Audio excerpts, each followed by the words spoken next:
যুদ্ধকবলিত উপত্যকা থেকে ফিলিস্তিনিদের বার্তা বিশ্বের কাছে পৌঁছে দিতেন সালেহ আল জাফরাই নামের এক ফিলিস্তিনি সাংবাদিক।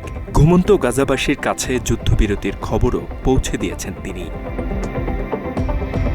শত হুমকির পরও এতদিন ইসরায়েলি সেনাদের আগ্রাসন থেকে কোনো মতে বেঁচে গেলেও শেষ রক্ষা হয়নি। সম্প্রতি টার্গেট কিলিংয়ের শিকার হয়েছেন তিনি। ইসরায়েল সমর্থিত দুগমুশ গোষ্ঠীর গুলিতে কেড়ে নেওয়া হয়েছে আল জাফরাইয়ের প্রাণ।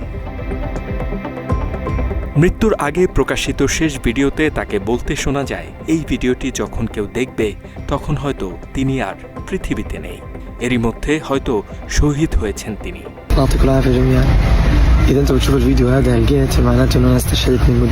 আর এভাবেই মৃত্যু অনিবার্য জেনেও খুব সাবলীল ভাষায় নিজের জন্য দোয়া প্রার্থনা করেন তিনি।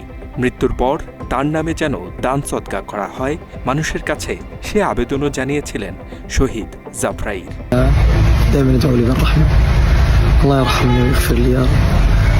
শুধু তাই নয়, বাবা মা ভাই বোন সহ পরিবারের সবাইকে শেষ বিদায় জানান জাফরাই।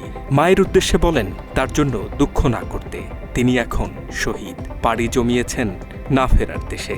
মাত্র 30% টাকায় জমির মালিক হয়ে নতুন বাংলাদেশের গড়ে তোলার স্বপ্ন দেখা বাংলা বসতি। এছাড়াও তার ভাই যেন জেল থেকে ছাড়া পেয়ে পরিবারের দেখভাল করে সেই পরামর্শ দেন জাফরাই। শহীদ হওয়ার জন্য পরিবারকে গর্ব করার আহ্বানও জানান তিনি। এর আগে রাতের অন্ধকারে গাজার পথে পথে ছুটে যুদ্ধবিরতির বার্তা দিতেও দেখা গেছে এক ভিডিওতে, যা রীতিমতো আলোড়ন সৃষ্টি করেছিল সামাজিক মাধ্যমে।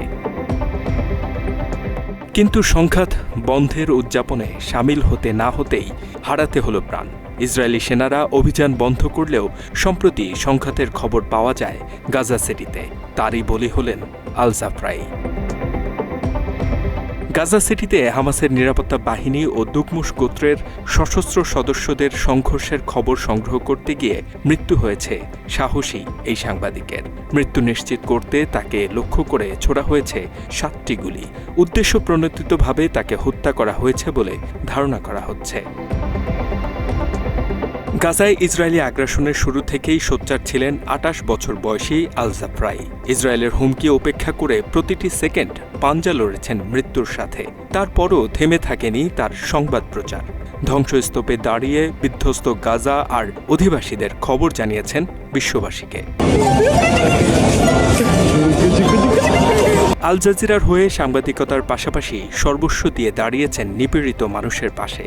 শিশুদের সাথে ছিল দুরন্ত সখ্যতা। খেলার ছলে এক শিশুকে প্রেস লেখা একটি ভেস্ট পরিয়ে দিয়ে বলেন, ইসরায়েলি বাহিনী তাকে লক্ষ্যবস্তুতে পরিণত করলেও মিশন শেষ করার জন্য উত্তরসূরি রেখে যাচ্ছেন তিনি। শেষ খবর পাওয়া পর্যন্ত গাজায় তেল আবিবের 2 বছরের আগ্রাসনে প্রাণ হারিয়েছে 270 জনের বেশি গণমাধ্যম কর্মী। H M Ataullah, Bangla addition.